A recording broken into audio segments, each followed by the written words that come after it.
Olá pessoal do canal Brasil Notícias, estamos de volta trazendo mais informações para vocês. Eu sou Rio Fagundes, hoje é dia 30 de abril de 2020, na descrição do vídeo você vai encontrar o link para esta matéria, gente. Vamos falar um pouco aí de Alexandre de Moraes, o homem que deu uma canetada dizendo que Bolsonaro cometeu abuso de poder, mas na verdade ele cometeu um abuso de poder. E fica uma pergunta: qual o interesse de Alexandre de Moraes em atender o pedido do PDT?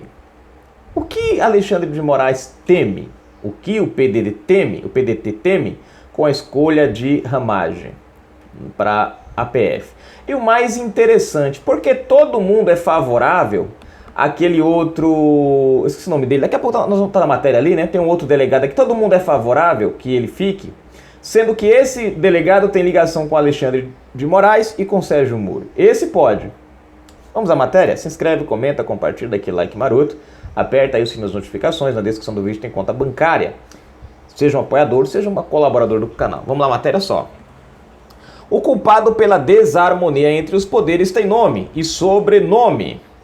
Os poderes da República são independentes e harmônicos entre si, conforme estabelecido no artigo 2º da Constituição de 88.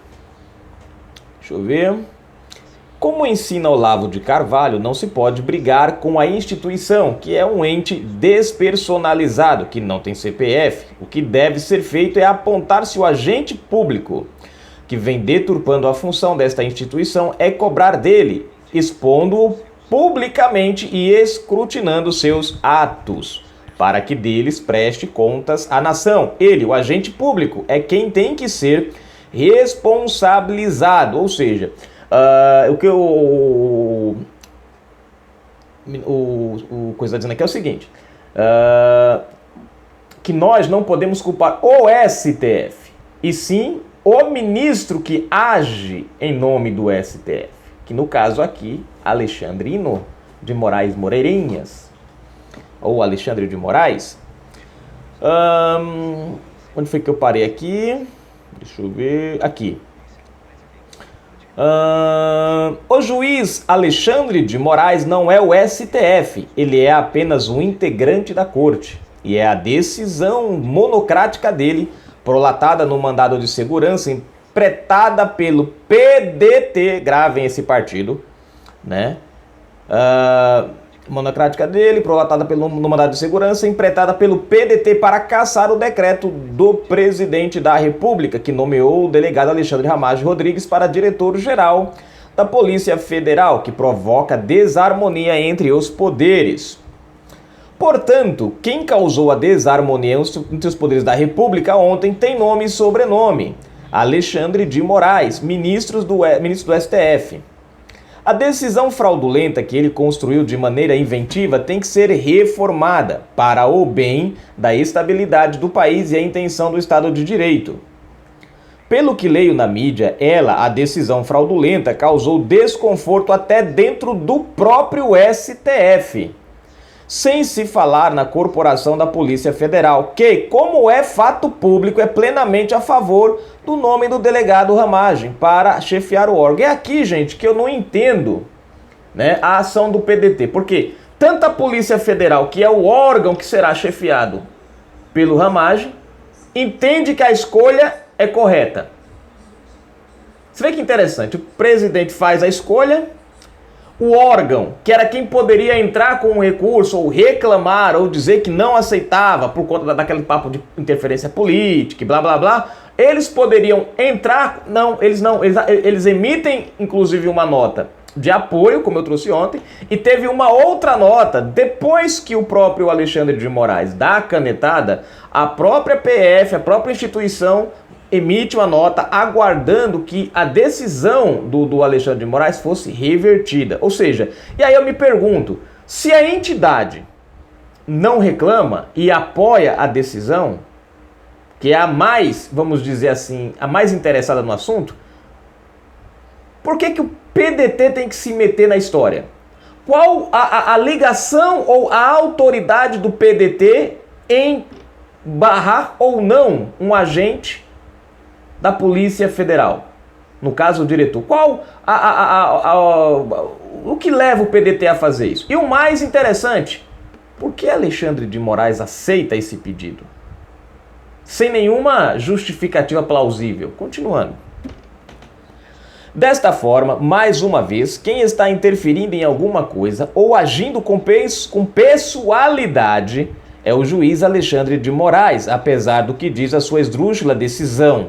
Certamente uma decisão dessa natureza, com tamanha violência e arbitrariedade, com manifesta teratologia e que nada tem de jurídica, mas que é apenas política, abre a possibilidade para qualquer um que tenha o mínimo de bom senso fazer conjecturas. Começam as ilações, como já se fazem as análises independentes, a respeito de alguma coisa que está escondida e que pode vir à tona com a Polícia Federal sendo chefiada pelo delegado Ramagem, né? Ou seja, o que o PDT e Alexandre de Moraes temem?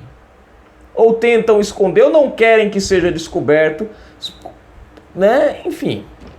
Ou a vinculação do tal delegado Disney ligado ao próprio Alexandre de Moraes e o ex-ministro Sérgio Moro a isso tudo, né? Lembrando que esse delegado, o tal do Disney, né? Esse cara, ele tem vínculo com Alexandre de Moraes, tinha vínculo com Moro e era o nome cotado por Sérgio Moro.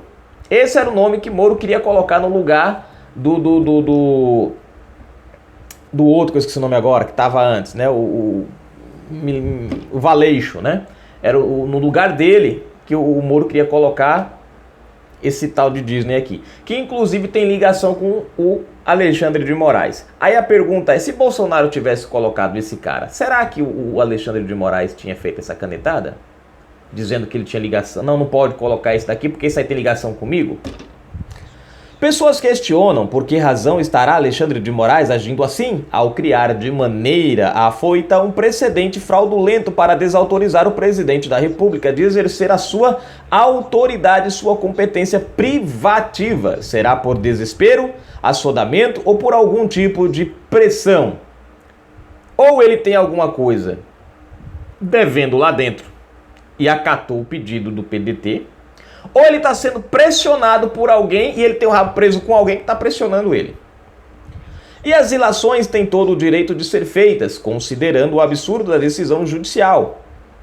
Fraudulenta, como dito antes. A decisão é tão absurda que Alexandre de Moraes deixou o rabo, eita lasqueira, de fora. Abriu o flanco para ser atacado e ter sua decisão desmontada pelo plenário e pela turma no julgamento do recurso da AGU. Se Ramagem não pode ser nomeado diretor-geral da PF, ele pode ir para a BIM, que também é ato do presidente da República. Se também atingir a BIM, o que fazer com Ramagem? Onde ele pode trabalhar? É uma questão, né, interessante. Você vê como há uma manobra aqui, porque assim, o cara foi indicado lá na ABIN, ninguém falou nada. E olha que a ABIN é uma agência exclusiva também indicada pelo presidente da República. Se como eu falei, os mesmos critérios que levam o cara, alavancam o cara para ser ou não diretor da PF, são os mesmos critérios para a ABIN. Por que no diretor da PF os critérios foram usados? Para o diretor da ABIN, fingiram que não viram. Estranho isso, não? Caso a impessoalidade seja apenas para diretor-geral, estará escancarada que a decisão é política e ao mesmo tempo contraditória, uma vez que suposta pessoalidade aponta por Moraes, que, aliás, só foi indicada ao STF por relação de amizade mantida com o ex-presidente Temer. Aí, ó, tá vendo? Ele pode se tornar ministro do STF sendo amiguinho do Temer. Mas não, o Ramagem não pode ir para a PF. Não pode ser seletiva ou valer para um cargo ou para outro. Por isso que, como já falei ontem, a decisão é fraudulenta. Tá aí a matéria, gente, né? Então, eu acho que fica esquisito, né? Você vê que interessante? Aí, aqui no fim da matéria, a gente vê um caso bem interessante, né? A ação que Alexandre de Moraes alega impossibilitar a nomeação do Ramagem, por incrível que pareça, é o mesmo condicionamento que levou ele ao STF, a amizade. E aqui eu finalizo a matéria, deixo para vocês analisarem. Canal Brasil Notícias, gente. Fui, galera.